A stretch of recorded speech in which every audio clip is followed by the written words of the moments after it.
Hey guys, my name is Mary Angelina. I'm a huge Hunger Games fan and I recently bought this Unofficial Hunger Games Cookbook by Emily Ansara Baines. You can find it on Amazon or at Barnes & Noble. These are 3 recipes from it that I like to call the Capital Feast. It turned out very, very delicious and I will show you a little bit about how to make them. So without further ado, let's begin.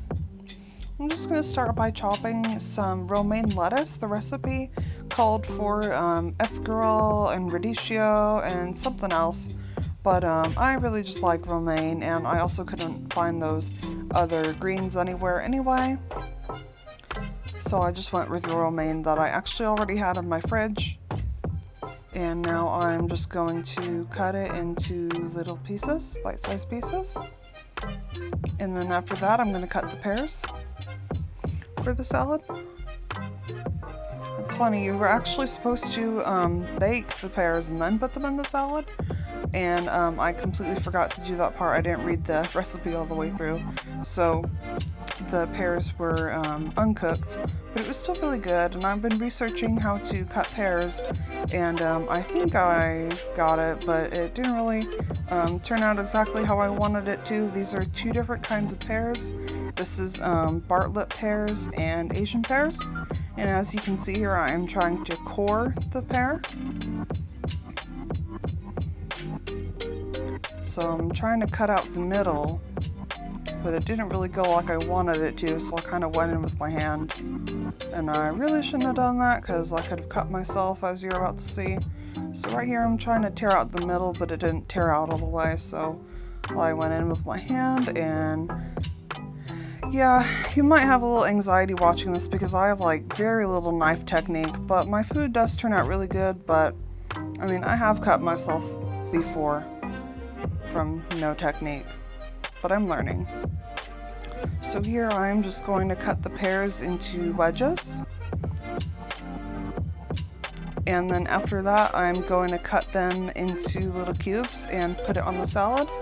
And then very last, I'm going to make the vinaigrette for the salad. So I'm just going to keep chopping.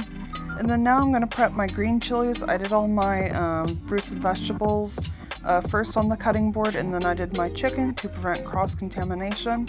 So these chicken breasts are going to be butterflied and then stuffed with this green chili, Monterey Jack cheese, and bacon.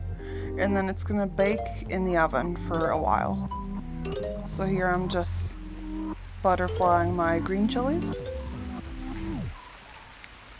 And these are very tasty. It brought a nice little kick to the chicken. As you can see, they still have some seeds in them. I was using organic chicken breasts because I find that they're thicker and a lot juicier than normal non-organic chicken breasts. So here I am. I'm just going to go in with a knife on my cutting board and simply butterfly the breast so that I can stuff it. So here we go, I butterflied one and then I butterflied the other 2.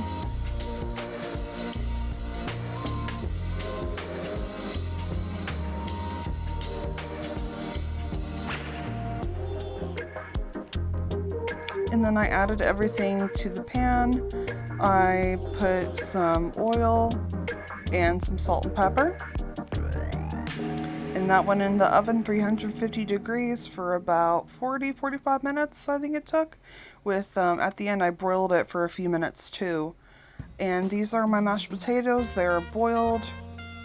And now I'm just mashing them. You can leave the skin on or off. I like them with the skin on. The recipe said to take the skin off, but I like the skin, so I kept it. And my dinner guest did not complain either. He was like, you can make whatever you want and I will eat it. Later I added some milk and butter. I used less butter than the recipe called for.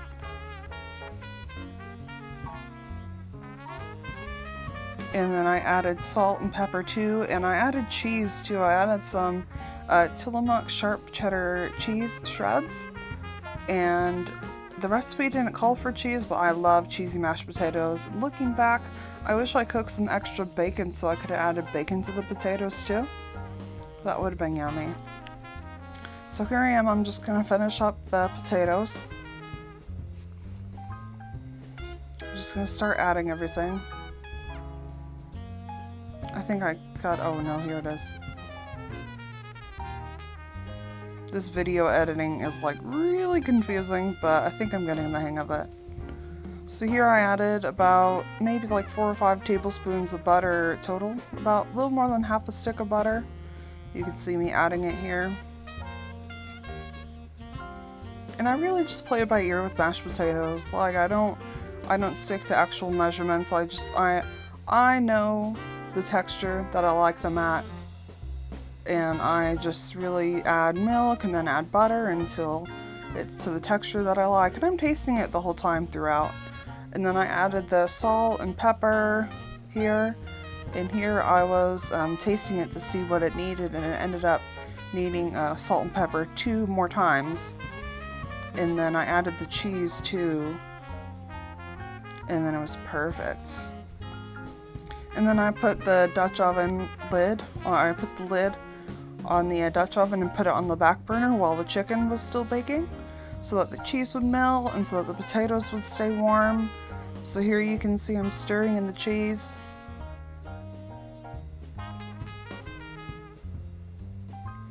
And then I'm about to put that on the back burner.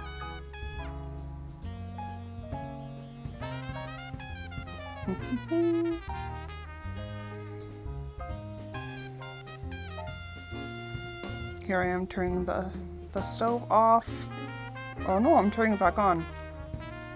Oh yeah, I had to turn it back on because it's a gas stove, and it turns out it wasn't even on, and that's why the cheese wasn't melting, and I was like, oh man. Okay, so potatoes should be done now. I think this, no, I'm stirring them more. Okay, that's enough with the potatoes. Let's see, now I'm making the salad dressing. This is olive oil, apple cider vinegar, honey, salt and pepper, and you're supposed to add chopped shallots or green onions too, but I chose not to because I was really tired of chopping, and my cutting board had chicken all over it, and I didn't really feel like getting out a new cutting board. So I measured out the olive oil, and if you like a sweeter dressing and you're making this, I would recommend doubling the honey and the apple cider vinegar, because when I made it just like the recipe said, it was very olive oily still, and it didn't really have that much taste besides the olive oil. So here I am, I was working out the measurements, and I made the salad, and this was the final product. This was the final meal, and it was very delicious, and may the odds be ever in your favor if you try to make this. Bye!